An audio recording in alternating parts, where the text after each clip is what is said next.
Welcome, class. We are on in week 8. Time is flying by. So this week the focus is on diodes, and that is covered in chapter 4 in Sadra and Smith. Last week was all about semiconductors, and as part of the study of the basics of semiconductors and the physics of semiconductors, we did do a good look at the p-n junction, if you remember, where we take one crystal of silicon and dope it both with p and n, and where they meet is the junction, and we looked at all the phenomenon at the p-n junction. So that junction really is the diode, because the diode consists of nothing but there's all kinds of diodes. I'm not going to say that's the only diode. There used to be, vacuum tube diodes in the past, and there's other diodes, actually metal oxide diodes and so on. I remember seeing some of them when I was studying, but modern diodes obviously are based on the p-n junction. So that's what we will focus today. Oh, hold on, I have to turn on, yeah, this is on. So modern diodes are basically built around the p-n junction, so that's why we are studying this chapter right after we finished the earlier chapter on semiconductors. Okay, so I'm on slide 1, which is just the title slide for this PowerPoint that I'm looking at. It's called SNS Chapter 4 Diodes Lecture Notes. I move to slide 2, and here is the list of sections within this chapter. So there's 7 sections, and what I will do is split it up into, well, we have 2 days, right? In a normal class in Chongqing, I would have 1 day with 2 classes, and then the next day with 2 classes. So the first day, which is 2 sessions, before the break and after, I will cover the first 4 items, 1, 2, 3, 4, and then rectifier circuits and the other circuits is the next day. So in the first day, we have 2 sessions, and I'll try and cover 1 and 2 in session 1 and 3 and 4 in session 2. Now even 1 and 2, I want to break it up into the theory, the lecture, and the problems. Similarly, we'll do 3 and 4 sections here on this page, 3 and 4 lecture, and then 3 and 4 problems. Okay, so I'm sure I've confused you enough. So let's move on. So we've got the ideal diode and the terminal characteristics of junction diodes. These are the 2 items that I'm going to touch upon in this recording, just the theory, and then I have some problems that we'll do afterwards. Okay, so moving on to slide 3. The idea of an ideal diode. Ideal, as you may remember, has come up many times in our circuits courses, and what it means is that we make some good assumptions to simplify the analysis. That's ideal. We assume that it doesn't have resistances, everything can turn off very smoothly, exactly on with 0 time for the rise and the fall and so on. So let's define in that, using that meaning for the word ideal, what is the definition and what are its properties. So I have some figures to the right. The top one is not from our textbook, the other 4 are, and here you see a simple circuit with a resistance and an applied voltage in the circuit drawing. That's generally the most basic way to connect up a diode and describe its properties. So the ideal diode is considered one of the most fundamental nonlinear circuit element.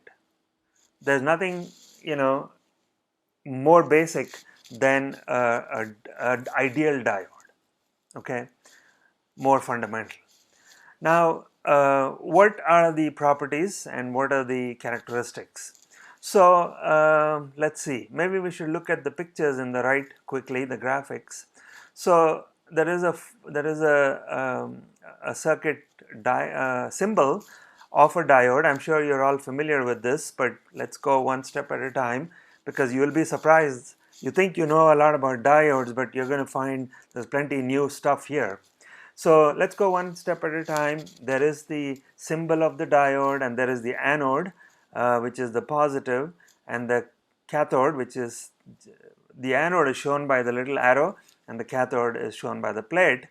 And the direction of the current is generally from the positive to the negative, and that's what you see the arrow for the I. Now the next diagram shows you something called the reverse bias region and the forward bias region in a graph. If you plot the characteristics of a diode, then the blue line, and it obviously meets at a right angle at the origin, but the blue line has two portions, the reverse, which is to the left, negative, and forward, which is to the right. We'll talk a little more about what all this means. Also, below you see two more little circuits. One of them, where the diode is, there's a gap now, and what that means is that it's an open circuit. The other one is a short circuit.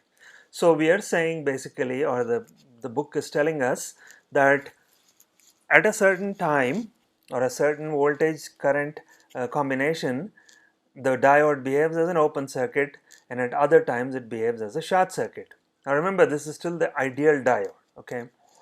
In the ideal diode, we are below the diagram, you see where it says V less than 0 implies I equals 0. So that means if the applied voltage across a diode happens to be less than 0, then the current is 0.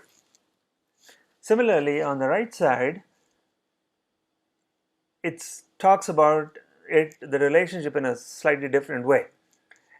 If the current is greater than 0, it means that the voltage across it is 0.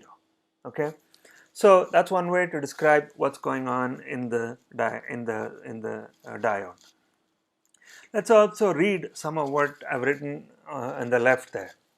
So the diode, it turns on and stays on for all voltages greater than 0. Okay, I think by now we know all that. But I want to make sure you understand just a little more about what it means to say all voltages greater than 0.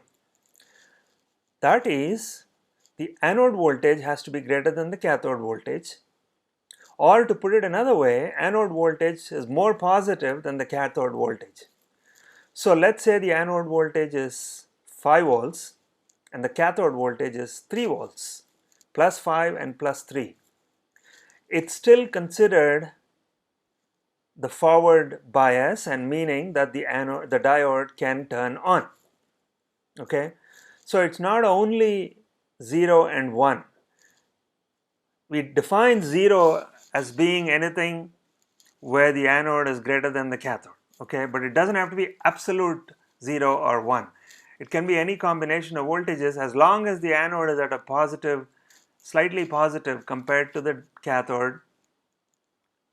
Then we say that the diode is forward biased and can be turned on. Similarly, it turns off and stays off for all voltages less than 0. What does that mean? That means when the anode voltage is less than cathode voltage, then it turns off, and in the off condition we say it has infinite resistance in the off condition. Similarly, on the top we say it has 0 resistance in the on condition.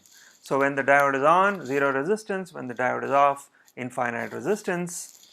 And the diode is on anytime the anode voltage is slightly more positive than the cathode voltage. Okay, so this is a summary of everything I wanted to offer up in this slide, and I hope you can appreciate that this is slightly little more precise than just saying, positive voltage or negative voltage. Okay. All right, I'm going to move on to another slide, slide number 4.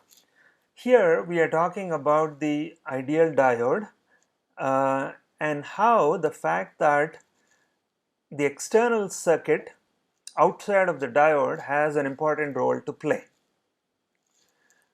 In red, I've written there that the external circuit must limit the current and voltage across the diode. Okay, so diodes have safe current and voltage ratings, right? You're only allowed to put so much voltage across it or so much current through it. And whose responsibility is it to make sure that that's what is going on in the diode? Obviously, we as the circuit engineers have the responsibility. And what do? We make sure that there's enough resistance and enough of a controlled voltage outside so that the diode, even when it turns on, it carries a safe amount of current, and when it turns off, it doesn't have enormous voltage applied to the junction, okay, and cause it to break down. Okay, so just to elaborate on that theme, on that idea just a little more, let's look at those two circuits to the right. There's A and B. I picked situation B first, and what I'm telling you there is, in situation B, the entire supply voltage appears across the off diode. The diode is off because the cathode is positive and the anode is at ground, right? So it's reverse biased, so that nothing is flowing through the current, through the diode, and so all the applied voltage, so look at the diode as an open circuit, right? So what happens? All the voltage, the 10 volts, appears directly across the diode in the reverse way, so that it can't conduct, but it just blocks it. So the supply 10 volts should not be higher than the diode rated voltage. So if the diode rated voltage is plus 5 volts or minus 5 volts in the reverse direction, and you put 10 volts on it, it's going to cause problems. It may break down. Okay. So the point is to choose your diode the supply voltage carefully. Similarly, in situation A, the current in the diode has to be less than the maximum rated current. So we are putting 10 milliamps through it. It's properly forward biased, which is all great. So the anode is positive, the cathode is negative, current is flowing. But 10 milliamps, is that the right amount in the diode? Again, you should look at what the manufacturer tells you. If it can handle 50 milliamps, then there's no problem. But if it's only a 1 milliamp diode and you're putting 10 milliamps in it, you're going to cause problems and maybe destroy the diode. So bottom line, make sure that the external circuit can handle the can put currents and voltages that the diode can handle. Okay, so that was slide 4. Slide 5 is a problem. I don't want to do this now. I'll come back to another recording. So I'll try and end this quickly and then we'll do some problems. Okay, so what is an ideal diode good for, right? What are its applications? Again, not new to you because you may have come across this material already in the past, but let's look at what this application is. And the first application always mentioned is rectification. That means you can take an AC sine wave or waveform and convert it into some form of DC with just a diode. And so I don't want to go too much deeply into this. I'm sure you can recognize and read this by yourself. When the cycle is positive, the diode is positive, forward biased, and so it's almost a short circuit, and all the applied voltage appears across the load. It's positive. During the negative cycle, the diode is reverse biased, it blocks the voltage, no voltage goes out to the output, and so you get that flat line at 0 on the waveform. Okay, so that was a simple introduction to one application. Another application which you may or may not be quite so familiar is that a diode can also help to implement simple logic gates. Now, I know you've already studied logic, you've done microprocessor programming, etc., etc., so logic is not new to you, digital logic. So you can easily see that the OR function and the AND function are being implemented here, right? So if VA or VB or VC is high, that means, let's say it's a positive high voltage, then the diode becomes positively biased, forward biased, and so current will flow, and so the voltage at the output Y, which we show as Vy, Y is the digital signal level and Vy is the voltage. The Vy will take that same value as what appeared at VA if it's high. Similarly, VB is high or VC is high or more than one are high, you will get a high voltage, high level at the output. So that is how it implements the OR function. How does it implement the AND function? Same thing, but you have to connect the diodes in a different way, smartly. Here we show the 5 volts high level already in the circuit, and when that 5 volts appears across the Vy again, we say the output is a high, is a 1. For that to happen, all three of these have to be high. VA has to be high, VB has to be high, VC has to be high. When all three are high, then only the applied voltage plus phi, all of it appears right at Vy. And why is that? That's simple. If any of these diodes has a V, the left side terminal, the cathode, if it's a low, then obviously the diode becomes forward biased and all their plus phi voltage now appears across the R and goes right through, the current flows right through the diode, and that point, the junction, actually becomes a very low value, almost 0, right? So the output can only be high when all three diodes are off and that entire 5 volts just appears right across the after the resistor and at Y. Okay, so that's the explanation. Okay, so I'm going to move on. There is another problem, but I will hold off on that. And then we come to the next important section called terminal characteristics of junction diodes. Here you're going to run into a lot of what we already studied, right, in the last chapter.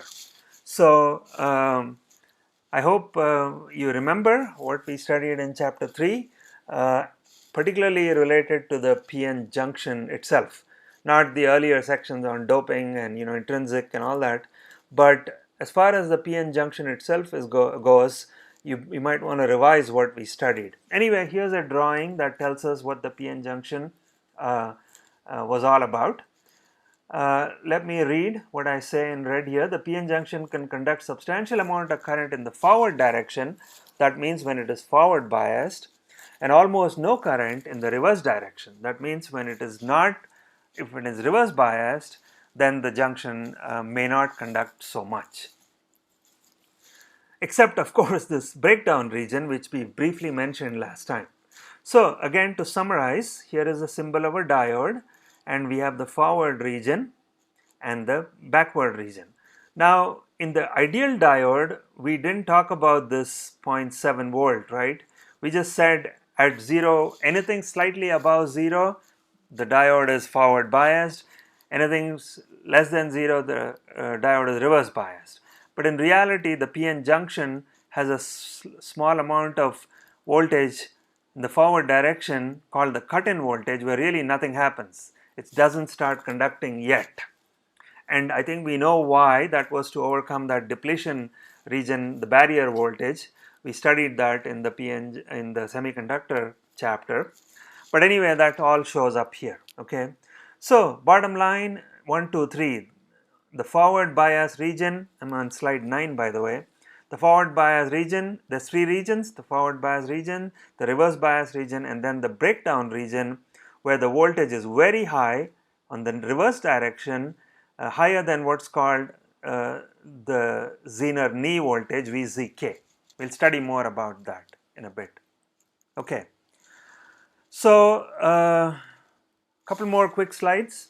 All the formulas in this slide, slide 10, you already know. All this comes from the previous chapter.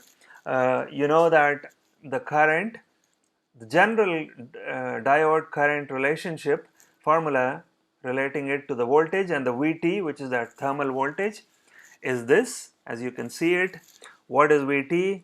It's generally 25 millivolts at room temperature. In this case, they are taking the room temperature as 20. Previously, they told us 23. Either way, you should know that Vt is either 25 or 26, so either one is fine. But Vt shows up here. This formula, you know, Is is called the scaling current or the scaling constant or the reverse current. But you need to know what Is is. It depends a lot on the PN junction properties. The area, Q, Ni is the intrinsic carrier density, the doping concentrations, Nd and Na, the donor and acceptor, the diffusivity, Dp, Dn, the length, Lp, Ln. So all these give you Is. Now we're not going to do much with all this Is formula in this chapter. It's all over, but you should remember what it was all about. On the right side, we have the simplified form of I, where voltage is higher than a certain amount, the minimum voltage, the bias, the thermal voltage. Then the simplified version can be used, and if you know the V, you can find I. If you know I, you can find V using this reverse formula. And then if you know two I's or two V's, then you can create another relationship to help you solve problems. Okay, so I hope you can spend some time on slide 10 and become familiar with all this stuff. I think I have a couple more slides and then we'll be done with this lecture. So let me go to the next slide, slide 11, the forward bias region. A little more about it. I know you already know this, but the forward bias, there is a cut-in voltage of about 0.7 volts, after which the forward bias PN junction can begin to conduct high current. And remember, much of this high current is because of diffusion, right? So hopefully you remember all that. The voltage drop in this forward region lies between 0.6 to 0.8 volts across the diode. Okay, the diode ratings indicate how much current and voltage a diode can handle safely. Generally, a larger diode, a physically larger diode, means a higher rating. It can handle more current and voltage. For a given current, the voltage drop decreases by about 2 millivolts for each degree centigrade rise in temperature. So if you want the same current, if the temperature is higher, then the voltage drop across the diode is lower actually. Okay. We also have some more notes on the reverse bias and the breakdown region. I'm sure you know this already, but I just kind of summarized everything. The diode is in reverse bias when the voltage V in the diode current equation has a negative value. So in this equation, when you're talking reverse bias, you put a negative value on the top for V. Okay. When V is negative and also 3 to 4 times Vt, and Vt is about 25 milliamps, so 4 times that is 100 millivolts, sorry. So for less than a 0.1 volt, the exponential term disappears. I think we talked about this before, and then I just becomes I equals minus Is, a constant term. Okay. So depending on where you are in the reverse, you may have to deal with this whole equation, or you may have to deal only with a simplified equation. In real diodes though, the reverse saturation current can be much higher than Is. Normally we think Is is like 10 to the power minus 15 amps, but in real diodes the reverse saturation is only about a nanoamp, that's 10 to the power minus 9, because again there's a difference between ideal and real. Okay. Lastly, it is not always a constant but also varies slightly based on the reverse bias voltage. Lastly, there is something here about the breakdown region. The breakdown region is when the magnitude of the reverse bias voltage exceeds the breakdown voltage. So you're going in the reverse direction, but the voltage is greater than a certain breakdown value called VZK, and after that the current really zooms highly in the negative direction, and that region is called the breakdown region, and it's a great property because it helps to create voltage regulation circuits, and we're going to read about that in this chapter. Okay, so that's the end of the lecture, and I will stop here and come back and we will do some problems.